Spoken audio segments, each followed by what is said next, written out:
À Moscou aussi, on s'intéresse de près à la communication avec les extraterrestres. Non pas dans un avenir hypothétique, mais dès aujourd'hui. Alexander Zaïtsev a mis au point une méthode pour envoyer des messages jusqu'aux confins de la Voie lactée. Destinataire inconnu. Je voudrais clarifier un point.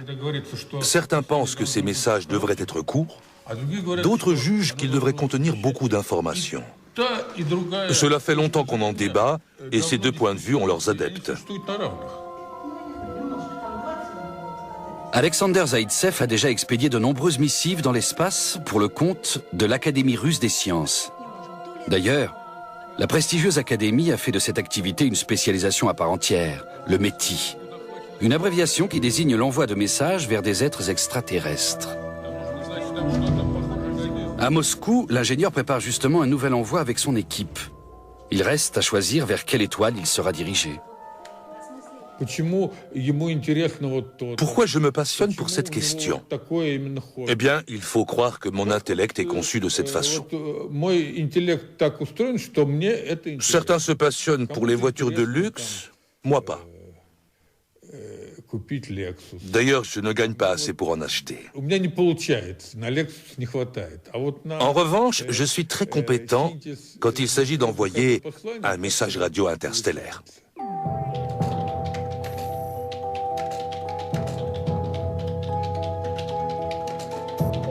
Ces activités menées en Russie ne sont pas du goût de tout le monde. Astronome et écrivain, David Brin dénonce la naïveté d'Alexander Zaïtsev et juge son projet très dangereux. Selon lui, il n'est pas exclu que des extraterrestres hostiles viennent un jour anéantir notre planète. Nous pourrions être attaqués. Il est plus facile d'expédier une bombe à travers l'espace qu'un vaisseau spatial rempli de colons.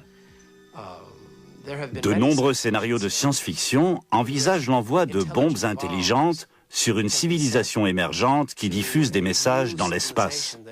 Ceci pour tuer dans l'œuf une civilisation rivale.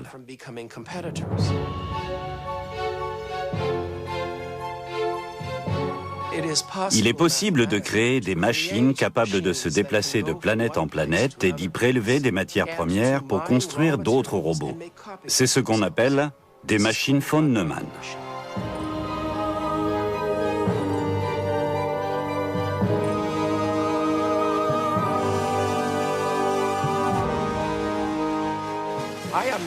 Je ne prétends pas qu'il existe 1 million de sondes von Neumann sanguinaires à proximité de notre système solaire prêtes à nous sauter dessus. Mais je demande qu'on m'apporte la preuve du contraire. Cet homme est-il un danger pour l'humanité ou un ambassadeur de la Terre dans l'univers?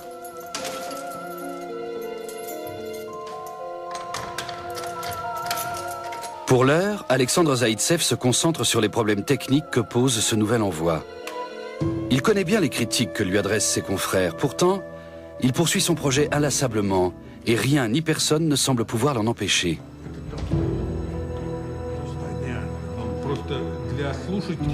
Pour pouvoir diffuser un tel message vers l'espace, Zaïtsev utilise une puce électronique qui convertit les données informatiques.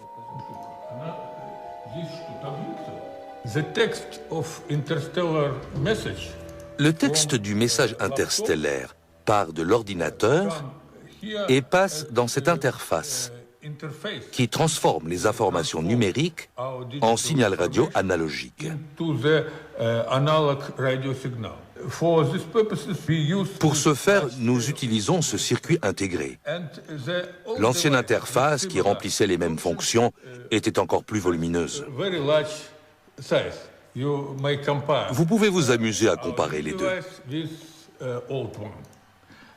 Après transformation, le signal radio passe dans un émetteur jusqu'à l'antenne, avant de partir vers le cosmos.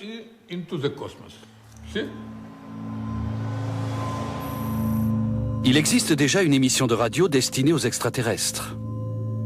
Son producteur enregistre aujourd'hui un spot de publicité, sans doute pour augmenter sa part d'audience. Bonjour à tous.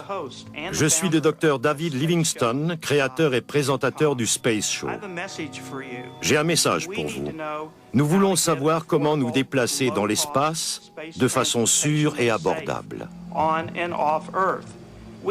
Nous avons besoin de votre aide. Je vous assure que nous serons de bons citoyens dans la communauté intergalactique. C'est promis.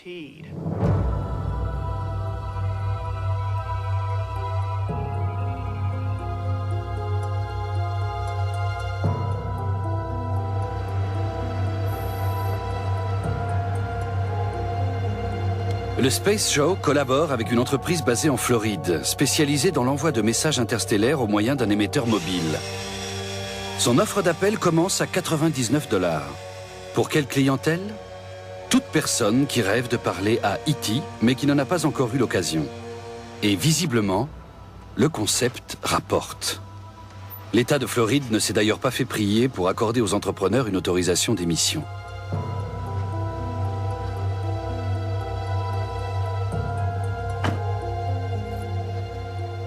Je m'appelle Jim Lewis et je travaille pour le réseau Deep Space Communications. Nous envoyons des messages dans l'espace pour des particuliers et divers organismes. Texte, vidéo, musique, Jim diffuse tous les messages tant qu'ils ne sont pas jugés contraires à la morale. Le client doit simplement prouver qu'il dispose des droits de diffusion pour ce qu'il souhaite envoyer.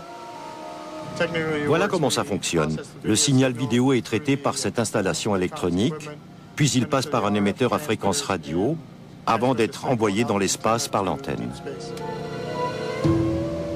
Bonjour, je suis le docteur David Livingstone. J'ai un message pour vous. Certains nous envoient un email, d'autres passent par notre site, et d'autres enfin nous envoient un CD, un DVD ou une cassette. Voulez-vous partager votre technologie avec nous? Je suis sûr que vous avez trouvé mieux que nos fusées chimiques. On a besoin de votre aide. Après avoir diffusé le message, nous remplissons un journal certifié par un ingénieur. Il récapitule l'heure, la puissance de l'émetteur, la hauteur et l'orientation de l'antenne, ce qui permet de calculer la destination du message dans l'espace. Ensuite, nous adressons ce document au client concerné. Chez Deep Space, on est au courant du danger potentiel de ce type d'activité. Mais Jim Lewis a la conscience tranquille. Après tout, sa société n'est pas la seule à envoyer des signaux dans l'espace. Les chaînes de télévision aussi y diffusent quotidiennement leurs images.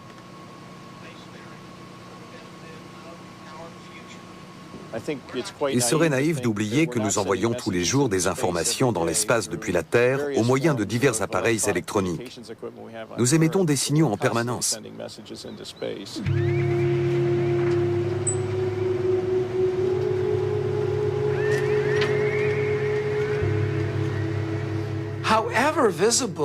Nous sommes déjà très exposés, mais ils veulent nous rendre encore plus vulnérables. Ils semblent penser que c'est une nécessité, qu'il faut absolument se manifester. Coucou, on est là. Cet argument, selon lequel nous sommes déjà visibles, est donc ridicule. Leur objectif est d'accroître encore cette visibilité, mais nous disons qu'il faut consulter les scientifiques du monde entier et en discuter.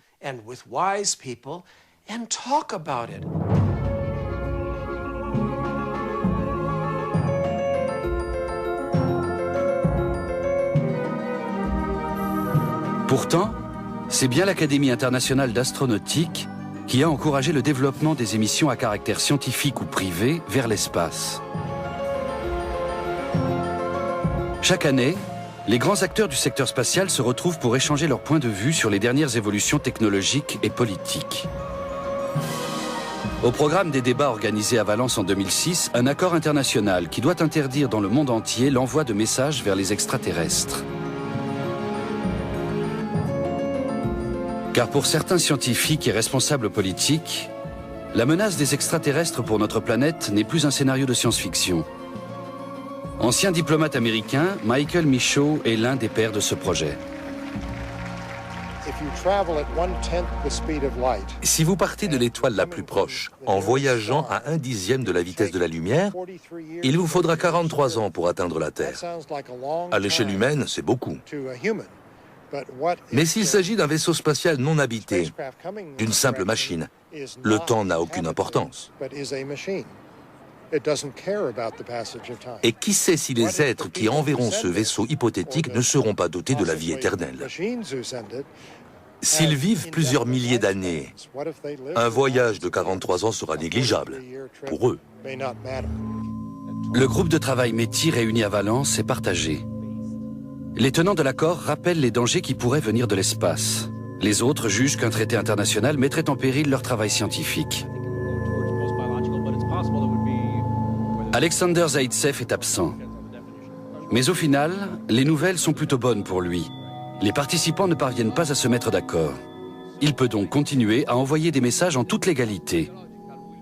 Quant à Michael Michaud, il entend bien continuer à se battre pour imposer son idée.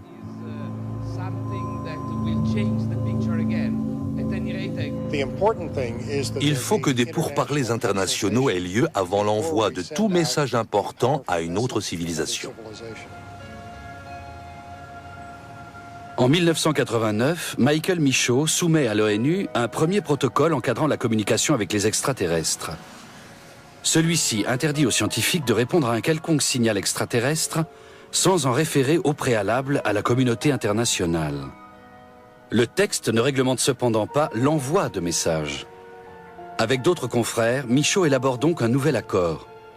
Mais ce dernier n'est pas prêt d'être ratifié. La communauté scientifique est très divisée sur le sujet et l'ONU n'est pas intéressée.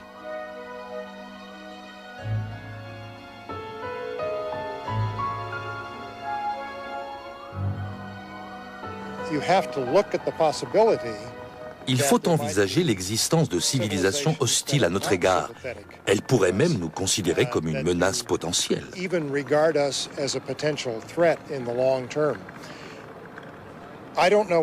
J'ignore quelle réponse il faut y apporter.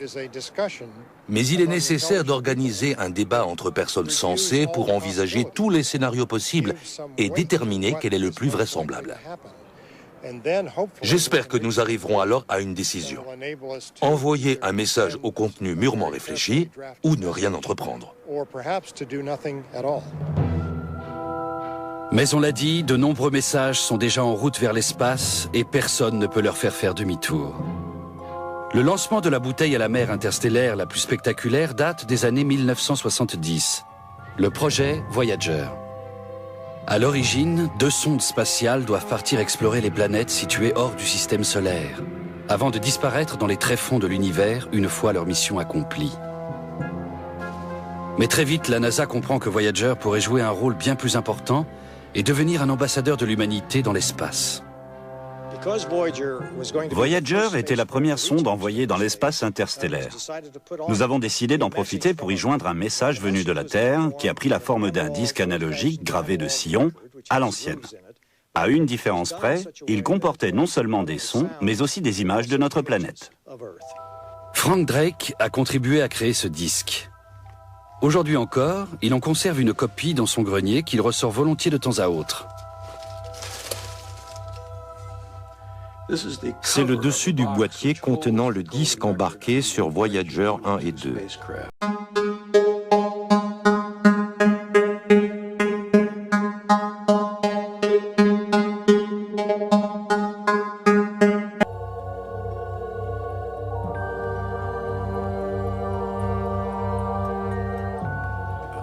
J'ai moi-même conçu tous les diagrammes qui figurent ici, y compris celui qui ressemble à une araignée. Il schématise en fait l'emplacement de la Terre par rapport aux étoiles. Et l'atome d'hydrogène a été utilisé pour représenter le temps. Le message doit être facile d'accès pour les extraterrestres. Le disque est donc fixé à l'extérieur de la sonde. Mais il faut encore le protéger contre tout risque d'altération, puisqu'il doit rester lisible pendant plusieurs millions d'années. L'or s'impose comme le matériau idéal pour le boîtier et pour son contenu.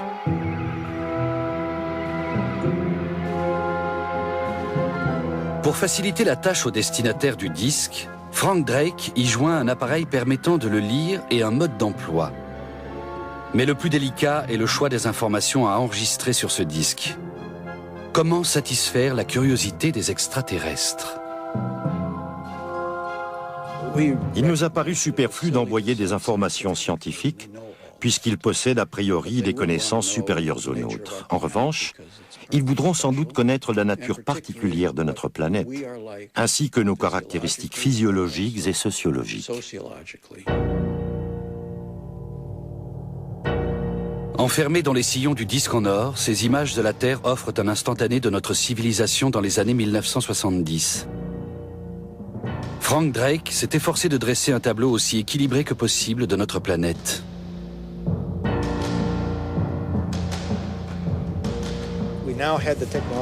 Pour la première fois, nous étions capables d'expédier un message au-delà des frontières du système solaire.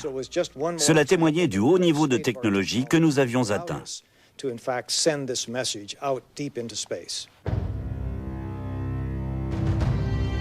Et en bonus, des messages amicaux en 22 langues.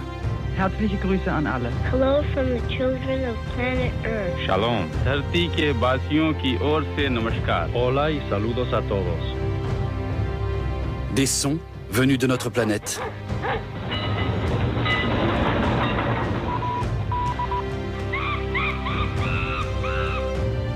Et de la musique, de Louis Armstrong à Jean-Sébastien Bach.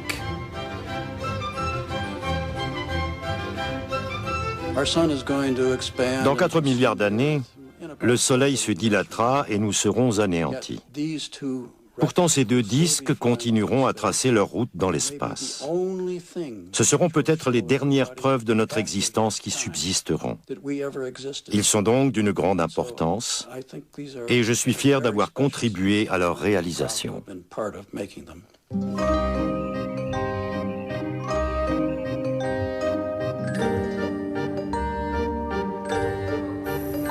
Aujourd'hui, une entreprise du secteur spatial prépare la diffusion dans l'univers du dernier secret de l'existence humaine. C'est notre code génétique que nous allons prochainement envoyer aux extraterrestres, accompagné de messages d'enfants.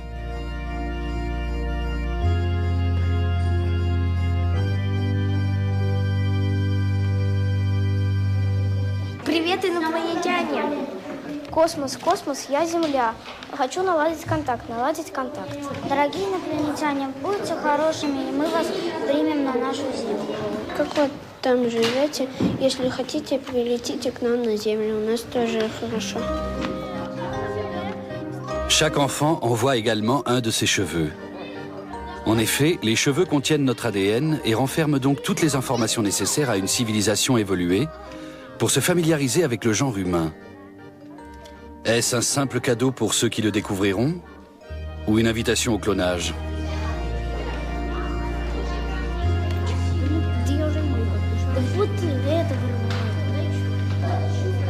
Здравствуйте, меня зовут Азия. Я хочу вам передать мои волосы, чтобы вы потом сделали меня такой же. Для того, чтобы инопланетяне могли сделать мою копию. Привет с другой планеты.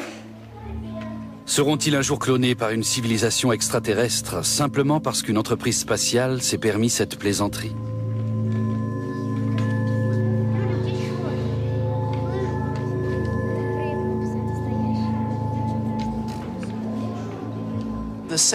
La communauté SETI pense que toutes les espèces extraterrestres évoluées sont amicales.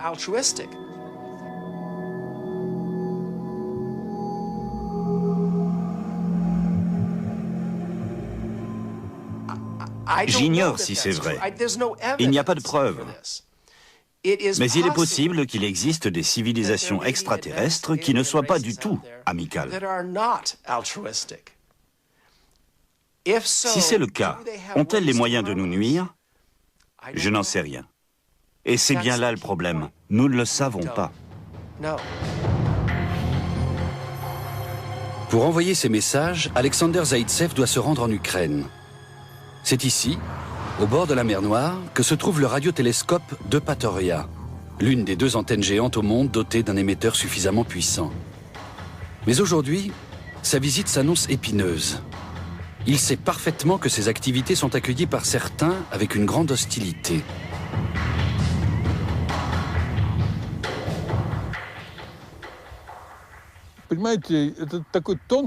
Vous comprenez, c'est une question extrêmement délicate. Je me suis fait ma propre opinion. Mais lorsque j'essaie de l'expliquer, je me heurte à l'incompréhension générale. Rares sont les gens qui partagent ma façon de voir les choses. Dès son arrivée, les difficultés commencent. Zaïtsev a beau avoir pris rendez-vous plusieurs mois à l'avance, on ne le laisse pas entrer. Il tente de joindre un responsable, mais celui-ci ne le prend pas au téléphone. Il semble de plus en plus évident que l'ingénieur a un adversaire derrière ses murs. Auparavant, le télescope appartenait à l'institut dirigé par Alexander Zaïtsev. Mais depuis le démantèlement de l'Union soviétique, il dépend du ministère des Sciences ukrainien.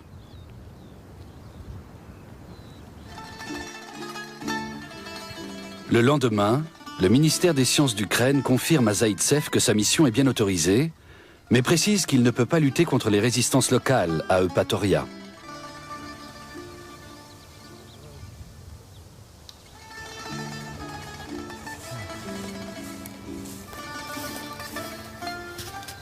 Je ne comprends pas. C'est une sorte de théâtre de l'absurde. Un vrai roman de Kafka. Tout ça sur cette vieille terre de Crimée. Ça m'échappe complètement. Quelqu'un y comprend quelque chose? Moi pas.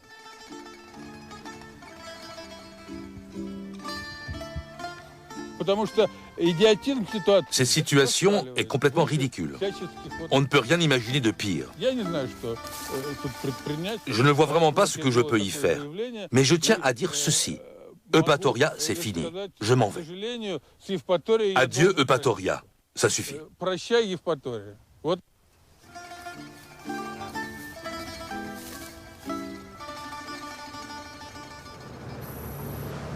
Quel genre de message enverrait une espèce dont nous ne pourrions pas comprendre la langue? Pour décrypter les signaux inconnus, Lawrence Doyle et Sean Heinze se proposent d'abord de répertorier le contenu en informations de différents langages. D'abord, celui des baleines. Tu peux lancer l'hydrophone.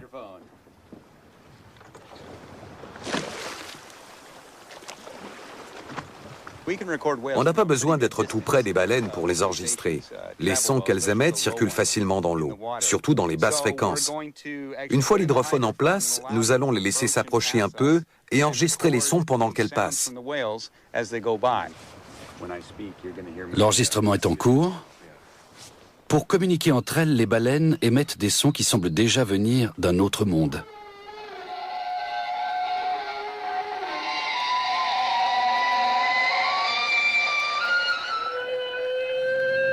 Dans ses recherches, Lawrence Doyle s'appuie sur la théorie de l'information, élaborée tout d'abord à partir des télécommunications et qui permet de quantifier les informations transmises dans les communications à distance. Il est le premier à appliquer cette théorie au monde animal. Selon nous, la compréhension des signaux est un facteur de survie chez les animaux, et notamment chez les cétacés. Ils doivent communiquer pour s'accoupler, coordonner l'attaque des bancs de poissons et leur façon de se nourrir. Appliquée aux baleines, la théorie de l'information nous aide à mieux comprendre la richesse de leur langage. Face à un signal extraterrestre, cela nous permettra aussi de saisir la complexité du mode de communication utilisé.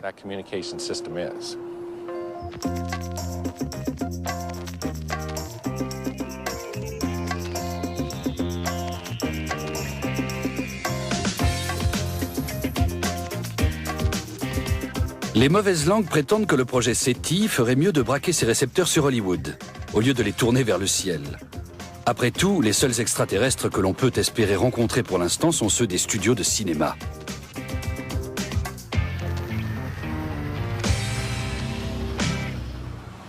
Cela fait longtemps que le 7e art a inventé des réponses aux questions que se posent les scientifiques. Tous les enfants savent à quoi ressemble un extraterrestre. Et la nuit, sur le mythique Hollywood Boulevard, on peut croiser quelques héros du cinéma d'horreur et de science-fiction. Voici l'atelier d'Alec Gillis et de Tom Woodruff. Les créations de ces deux artistes ont influencé notre représentation des extraterrestres.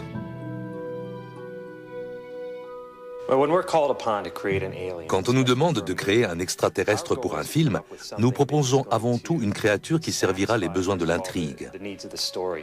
Selon le contexte, il devra être dangereux, réfléchi ou bienveillant. Il pourra avoir des objectifs ambigus. Notre but est donc de lui donner une apparence qui, dans l'esprit des spectateurs, complétera sa personnalité. Il existe une théorie en exobiologie selon laquelle toute forme de vie susceptible d'exister sur une autre planète aurait sans doute une certaine ressemblance avec ce que nous connaissons sur Terre. En d'autres termes, rien ne peut nous paraître complètement étranger ou complètement illogique. On connaît des formes de vie qui se développent dans des environnements extrêmes, comme les vers tubicoles qui vivent au fond des océans, dans des eaux très chaudes et sulfureuses. Ça nous semble déjà très extraterrestre. Je dis toujours que les créatures les plus étranges se trouvent en fait dans notre jardin. Pour son livre fantastique Worlds, Alec Gillis s'est inspiré des êtres peuplant notre planète, en associant d'une façon inédite les parties du corps de différentes espèces. Ces nouvelles créatures qui voient ainsi le jour ne nous paraissent pas improbables. La communauté scientifique, quant à elle, se déchire pour savoir si les extraterrestres sont ou non semblables aux espèces que nous connaissons sur Terre. Après tout, leur apparence pourrait très bien dépasser toutes les élucubrations de notre imagination forcément limitée. Même dans ce domaine, l'inventivité d'Hollywood doit parfois céder devant des nécessités très prosaïques. C'est celui d'Alien, la résurrection. Il a un cou très étiré, notamment parce que nous voulions lui donner une allure de vautour, mais aussi pour pouvoir y loger la tête d'un acteur. Ces découpes sont surtout là pour permettre à ce dernier de voir et de respirer. Il faut non seulement penser à la personnalité de l'alien et à son rôle dans le film, mais aussi au comédien qui se trouvera à l'intérieur. Celui-ci devait avoir un air menaçant et dangereux, à la fois sinistre et effrayant. Les yeux en amande sont étirés sur les côtés. La bouche est très petite et le nez pratiquement plat. Et tout autour, on a ajouté des éléments qui suscitent naturellement la peur. Les joues creuses qui font ressortir exagérément les pommettes, ou les tempes légèrement concaves. Tout est conçu de façon à évoquer un crâne, des arcades sourcilières aux pommettes. L'image des extraterrestres, dans l'esprit du grand public, est influencée par nos travaux. Mais nous aidons aussi le monde à identifier ses peurs ou ses espoirs dans nos réalisations. Car nous-mêmes, nous les identifions dans notre travail. La créature derrière moi incarne une peur, tandis qu'un personnage comme E.T. représente un espoir. Le succès de nombreux films de science-fiction illustre bien la fascination qu'exercent les extraterrestres sur l'humanité. Les années 1950 voient la naissance du mythe des ovnis. Très vite, tout ce qui ressemble de près ou de loin à un vaisseau spatial fait la une des médias. Ever been skeptical of flying saucers? Well, would you believe a real-life saucer aircraft right out of science fiction? It's the after-hours pet project of aeronautics professor Paul Muller of the University of California, who is ready to test fly it. Its diameter is 14 feet. Everybody ready? Mais à la même époque se développe en parallèle une véritable peur de ces ovnis hostiles, capables de détruire notre planète et d'anéantir l'humanité. Ces scénarios sont-ils vraisemblables? Selon les scientifiques, quelle est la probabilité de recevoir un jour la visite des extraterrestres?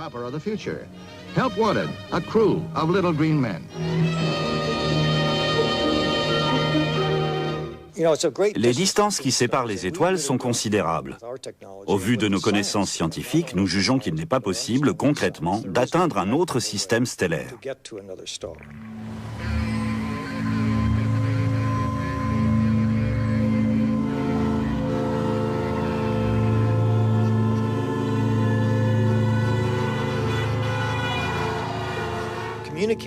Il vaut mieux parier sur des échanges électroniques.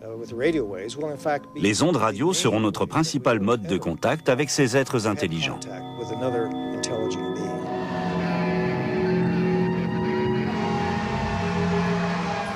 On peut bien sûr envisager qu'il nous envoie des robots capables de se répliquer tout seuls. Mais pourquoi le ferait-il?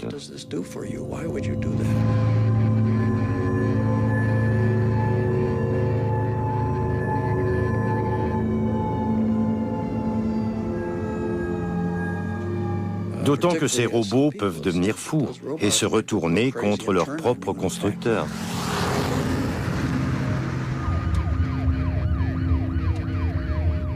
Sur la base des connaissances actuelles, un contact physique n'est pas envisageable. Pourtant, un grand nombre de personnes pensent que les ovnis sont parmi nous depuis longtemps et que le gouvernement américain fait de la rétention d'informations à ce sujet. L'armée de l'air a déjà dû s'expliquer maintes fois à la télévision. The Air Force has been accused from time to time of hiding information about the UFO. What do you have to say to that kind of thing? Well, these charges are absolutely untrue. Actually, the United States Air Force releases statistics on the UFO phenomena through the Department of Defense press desk periodically. And we've always honored accredited media when they want to investigate a given specific sighting. There's nothing to hide. There's nothing to hide at all. Comment se fait-il alors que de si nombreux témoins déclarent avoir vu des ovnis? Et toutes ces photos sont-elles de simples montages? Dans la plupart des cas, il s'agit d'illusions d'optique ou de maquettes construites par les soi-disant témoins et suspendues au bout d'un fil de nylon devant l'objectif.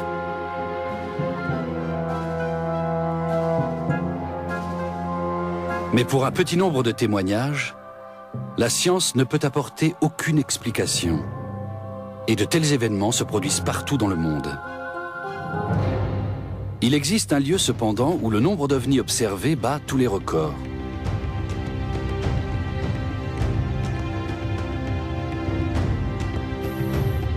Dans l'État américain du Nevada, beaucoup jugent que la recherche d'une intelligence extraterrestre est tout simplement superflue.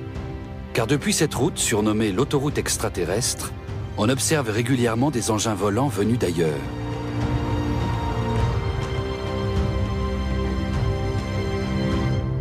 Les extraterrestres sont-ils déjà là?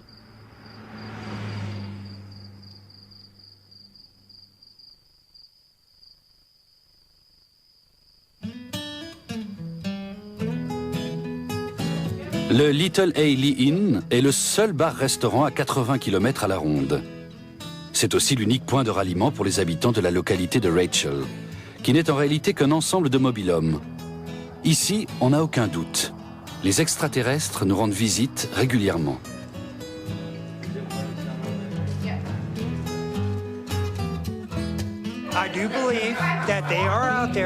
Je crois vraiment qu'ils existent. En 1972, j'avais 9 ans. J'étais à une réunion de famille avec ma sœur aînée et nous avons tous les deux vu la même chose au même moment. Un grand disque gris, gros comme 3 ou 4 pâtés de maison.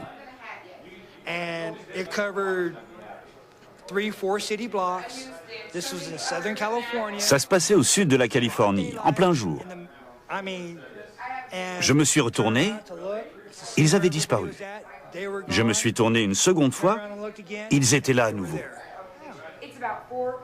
Voilà plusieurs semaines que Glenn, le cuisinier du Little Hailey Inn, remarque tous les soirs un curieux point lumineux dans le ciel. Selon lui, ce n'est pas une étoile. Alors de quoi s'agit-il? Ça, c'est pas une étoile.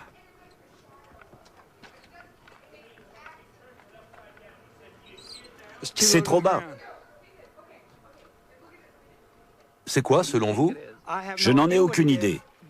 Mais samedi ou dimanche soir, il y avait une lueur rouge d'un côté, orange de l'autre, et rien au milieu.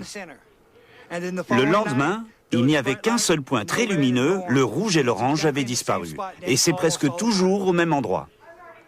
C'est peut-être sur la montagne. Non, c'est au-dessus de la station de communication. À la tombée de la nuit, la lumière est assez haute, puis elle perd de l'altitude entre 21h et 23h, et ensuite, elle reste là, comme suspendue.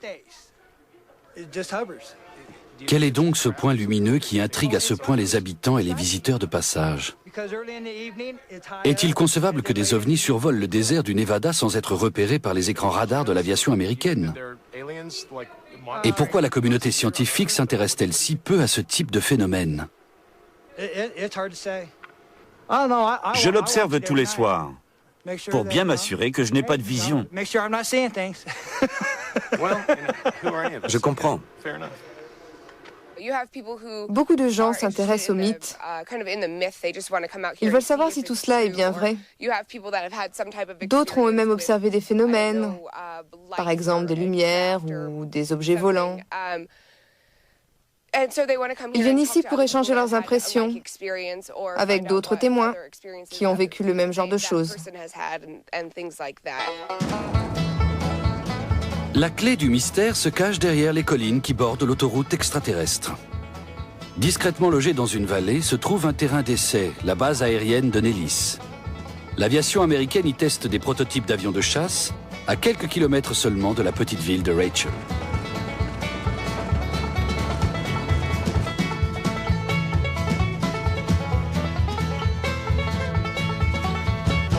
Dans ce paysage désertique, le retraité Dave Sims passe le plus clair de son temps sur la petite plateforme d'observation qu'il a lui-même construite et qui lui offre une vue imprenable sur les ovnis de l'armée de l'air.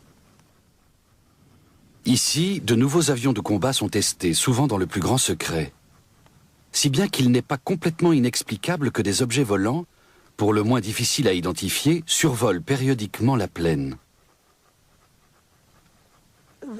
De nombreuses technologies restent confidentielles, comme le Raptor. C'est un avion furtif. Il est capable de dévier son flux de gaz d'échappement et de rester immobile dans les airs. Il ne peut pas être repéré par les radars. Il prend l'ennemi par surprise et il attaque sans prévenir. Demandez aux talibans.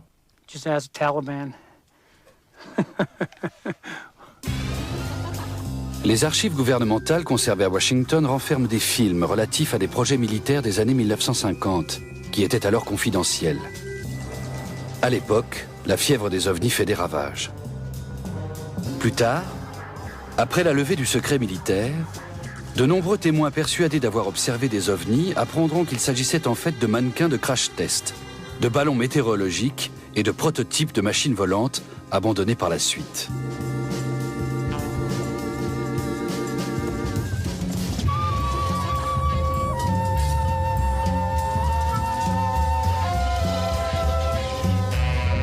Mais bien que ces images soient rendues publiques, le phénomène ovni perdure. L'opinion publique américaine ne se satisfait pas de ces explications.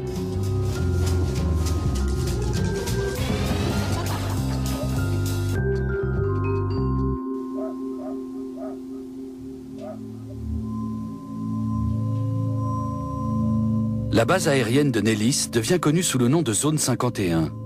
Une véritable mythologie se développe autour d'elle. Il s'agirait d'une zone militaire d'ultra haute sécurité. On prétend que l'armée de l'air stockerait dans un bunker souterrain des épaves d'ovnis pour en étudier la conception et s'en inspirer. Aucune preuve ne vient étayer ces hypothèses. Et le gouvernement américain refuse de se prononcer sur ces rumeurs. Ce qui conforte les adeptes de la théorie du complot, puisque les autorités ne démentent pas. Face à la pression populaire, le gouvernement américain finit par commanditer en 1952 une enquête sur les phénomènes d'ovnis. Le rapport final, appelé projet Blue Book, fournit des explications rationnelles pour des milliers de rapports d'ovnis.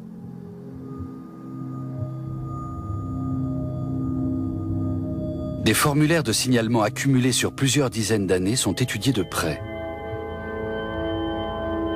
Pourtant, la méfiance ne disparaît pas. Il faut dire que certaines images, pour le moins choquantes, ont marqué à jamais les imaginations.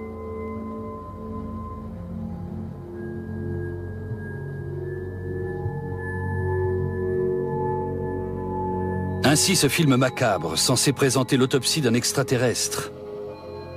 Malgré sa piètre qualité et ses trucages évidents, ce document suffit à faire perdurer la légende des ovnis.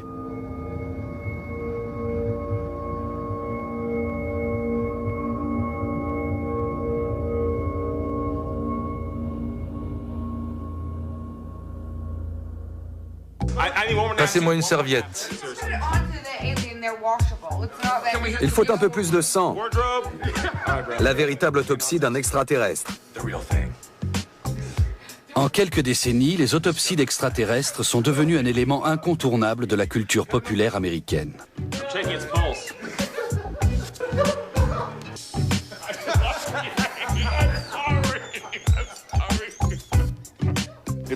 La vente de babioles à l'effigie d'extraterrestres est une activité lucrative. Les gens s'intéressent à l'univers, mais ces créatures humanoïdes aux yeux énormes, c'est un peu trop facile. C'est amusant de réfléchir à tout cela. Mais je crois que la réalité dépassera tout ce que nous pouvons imaginer si les extraterrestres existent. Exactement. La science est bien plus passionnante, parce que la nature ne cesse de nous surprendre. Grâce à leur ordinateur, Lawrence Doyle et Sean Heinzer décomposent les enregistrements des baleines et analysent la structure des sons. Ils y découvrent une hiérarchie très nette qu'ils n'avaient jusqu'alors observée que dans les langues humaines.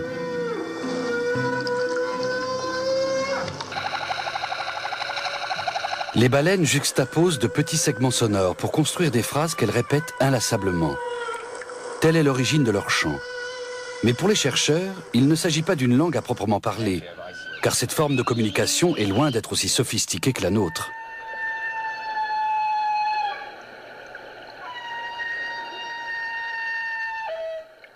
Si l'on en croit certains anthropologues, c'est la complexité des sociétés qui détermine la complexité des systèmes de communication. Cela reste à prouver. Mais si c'est vrai, alors en mesurant la richesse d'un système de communication extraterrestre, nous pourrons nous faire une idée précise de la complexité de leur société. Dans ses romans de science-fiction, David Brin a souvent imaginé la forme que pourrait prendre un signal venu de l'espace. Aura-t-il un jour l'occasion d'en entendre un vrai? Pour l'heure, l'univers reste enveloppé de silence.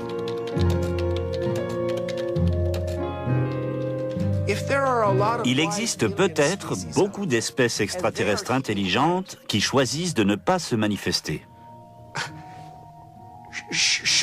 Pourquoi ne suivons-nous pas leur exemple? Elles ont peut-être de bonnes raisons pour rester silencieuses.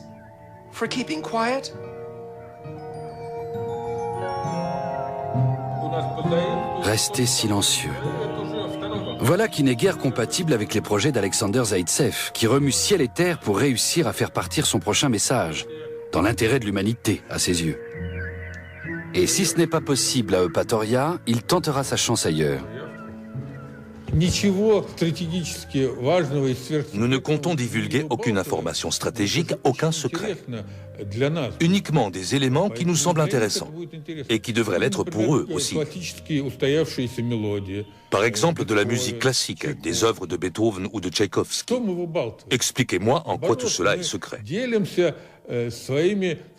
Au contraire, nous envoyons ce que l'art et la culture ont produit de meilleur. Notre littérature, par exemple, ou notre conception de la beauté. Derrière tout cela, il y a une ambition humaniste. Et je ne vois pas ce que ça a de criminel. Si nous expédions en cadeau tout ce que nous possédons, notre culture, notre musique, nos sciences et nos livres, qu'est-ce qu'il nous restera à échanger? Ceux qui agissent ainsi entreront peut-être dans l'histoire comme les pires traîtres de l'humanité.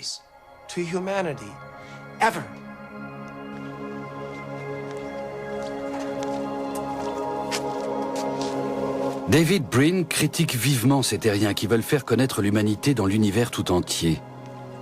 Il est l'un des rares à s'élever contre leurs activités et il s'en étonne d'ailleurs. Après tout, c'est la sécurité de notre planète qui est en jeu.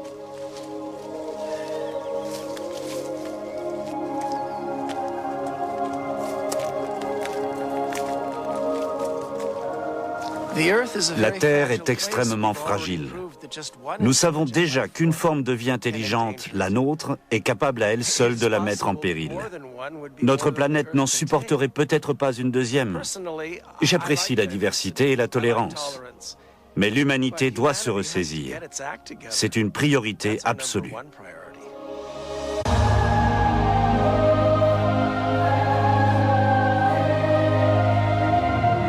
La semaine prochaine, nous aborderons un sujet épineux, l'exploitation scientifique et commerciale du corps humain.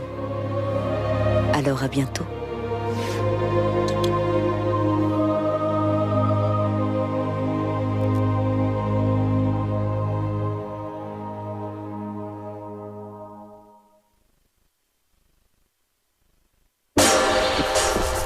Cette émission vous a été présentée en partenariat avec le magazine Pour la Science.